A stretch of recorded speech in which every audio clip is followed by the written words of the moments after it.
I think we have a cool video to roll first. Some audio would be nice. Peter, come take a look at this. There we go. Mr. Daniels. Mr. Daniels. Look at this. What's this? The numbers, they keep getting bigger and bigger. Clicks are off the charts. Yeah. Yoshi, it's Walter. We're back. Yes, sir.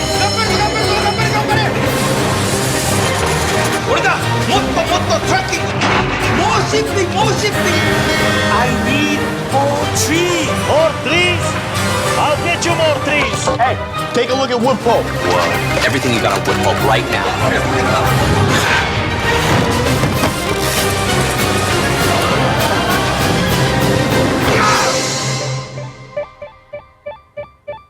He really loves that thing.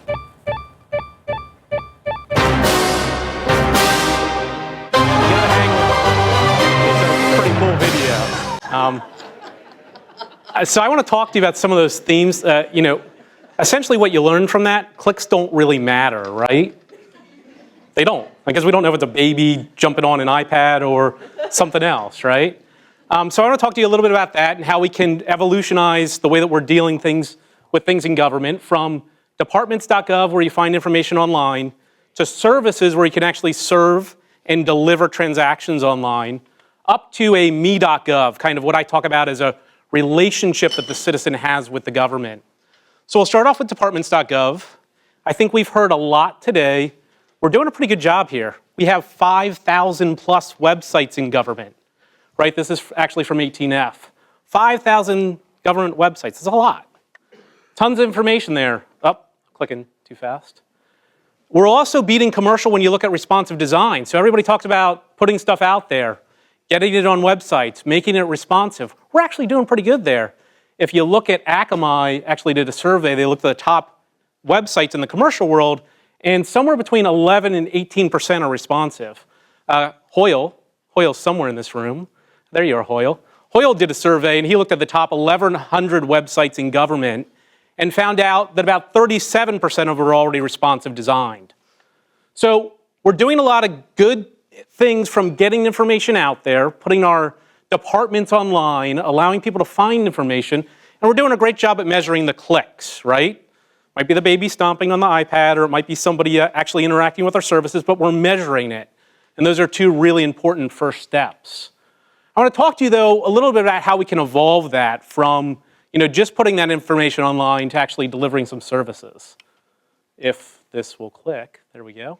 So if we move to services, this is where we get the real value, right? A lot of people talk about moving stuff online as providing value, delivering ROI. Well, if we just put information about our website up online, that doesn't really give us much value. That doesn't retire or deliver much ROI. What we want to do is move the transactions online. We want to move the transactions that cost us $17 in person to something that costs us 40 cents online. So how do we do that? Well, let's walk through a government experience really quickly that I went through this morning and see what happens. So if we start off, this is a government website. If you look at it, it's really nice. It's responsive in its design. It's got some really good information out there. So there's a nice menu structure I can navigate through, find information. When I get to actually trying to do some transaction, though, it drops me into a map. The map's not responsive, right? So if I want to try and find Virginia, I got to kind of pinch and zoom and go over to Virginia. But that's not too bad. I can still interact with it on my mobile device. I can still get the information. The next step I take then allows me to go to a link to another website, right? Okay? So, all right, it's getting me somewhere. It's taking me to the right place. So now I go to a link to another website. This website isn't responsive, but they actually do realize what you want to do when you come to this website. So they highlight in the middle of this website. I'm having a tough time clicking, sorry. I'm clicking like 5 times for every click. I swear I'm clicking. It's just not moving. But they know that even though it's not responsive, what you want to do when you get to that website. So they put a big button there that says, hey, you want to apply? Get started here. That's relatively easy to find. Here's the problem. When I click on it, I get a PDF. And I'm from Adobe. We love PDFs, so I don't mean to insult the PDF. but it's probably not the optimal way to be able to give information or transact some business. So if you can't see it, but if you actually zoomed in, there's a link in this PDF to a website. So if I click on the link, and it brings me to another PDF. In this case, it's a form, right? So the transaction that I want to complete is actually apply for some child care services or benefit. And it's bringing me to the form. So it's great, I could find all this information online, but it essentially gets me to what I get when I walk in the office. I can print this out, I can fill it out by hand, but it doesn't allow me to complete the transaction online. But 85% of government processes begin with a form, right? So I'm going to walk you through kind of the next generation of what I did. I took this form and I made it into something that's more of a responsive transaction that you can use online to give you an idea of how you can optimize this. So if we take the next version of this, this is a responsive, transactional-based form that works across devices. It guides you through a couple of questions and says, who are you? What state are you applying from? What age are you? And then determines if you're eligible. So before you even start filling something out, it guides you through a set of questions and says, hey, should you continue to fill this out or not? And then tells you in the beginning. Once you've actually been guided through that, you can start the application. It asks you for some very simple information, your SSN. It asks you, if you're male or female, your date of birth, and then it has a marital status. One's really depressing if you can see it. The people in the back of the room may not be able to, but we tried to make these icons very simple to understand. So you have a male and a female thing. We all understand that from restrooms. But then you have single, married, two people together, and then divorced is like the two people with a crack in between. So it's kind of a sad icon. But the point of the icon is that it's easy to understand. If you don't speak the language, it's easy to interact with and consume, but sad at the same time. And then the other important part of the transaction is that we actually allow you to complete the payment. So most of these transactions, many of them actually have some sort of payment associated with them at the end. And oftentimes if you complete the form, you fill it out, even if you can submit it online, you then have to go to another place to make a payment, and it's a separate website and doesn't look the same. So we've integrated the payment into this process as well. So you can actually put your credit card information in there and complete that, and then you're done. So this is just meant to be an example, but what we want to do is focus. If you look at what the private sector did, even though most of their websites aren't responsive, they actually made the transactions their priority, right? So rather than the information being the priority in commercial, they make the transactions the priority, which is why we can all buy stuff on Amazon really easily. So if we start to look at making the transactions a priority, we can save a lot of money in government.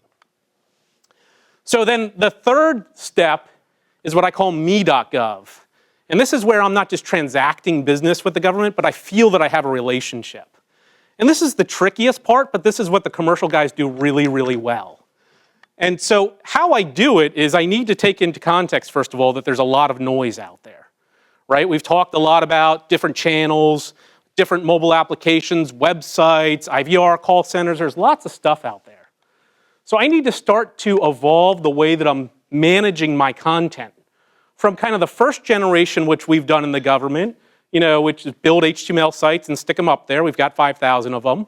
And many of us have implemented web content management systems to manage the content on the website so that you can actually have a business user make the changes. But the second shift is away from web and to what I call experience management.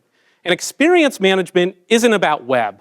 It's about managing content for anything I'm going to deliver it to a website, to a mobile app, to email, whatever it is.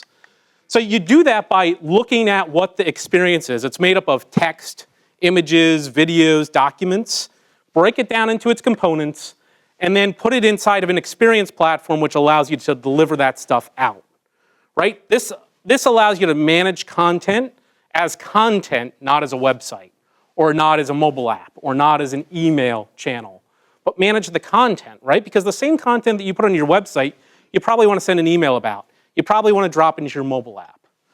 So once you've done that, you can start to look at those analytics that we've all been talking about and measure them across all of your channels.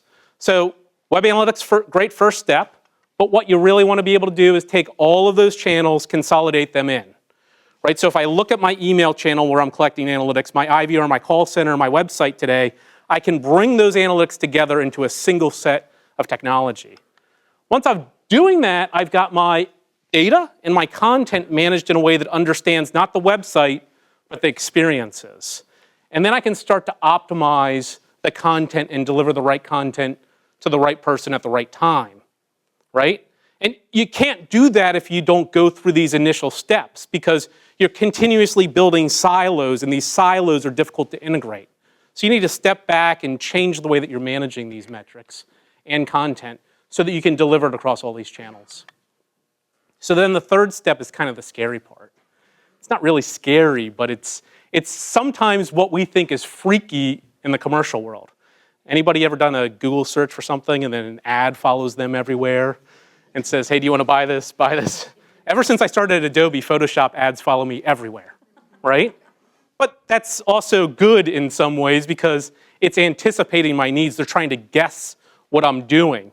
You got to be careful about how you use that. You want to stay on the not scary side, but intuitive enough to adapt. And so what that's about is allowing the data to decide.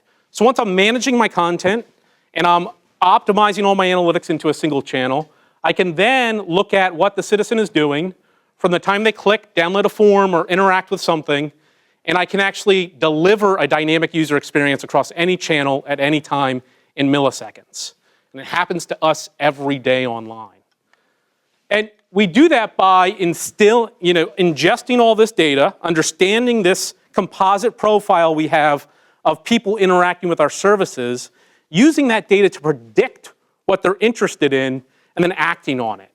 And this happens in approximately our time limit that we kind of set for ourselves is about half a second, so 500 milliseconds. And that's what we do to create these targeted advertisements, these targeted experiences that you guys see in the commercial world all the time, is by ingesting all that data, assembling, predicting, and delivering the content to the right place. So that's really what it's about. It's about trying to evolve from this informational departments.gov type interface. We're putting information online to optimizing our services so we get the real benefit. And then ultimately where we want to get to is where we feel that we have a personalized relationship with government. And so hopefully that was helpful to help you understand the basics of the technology and what we're doing to apply these technologies to solve government challenges. So that's it. Thank you.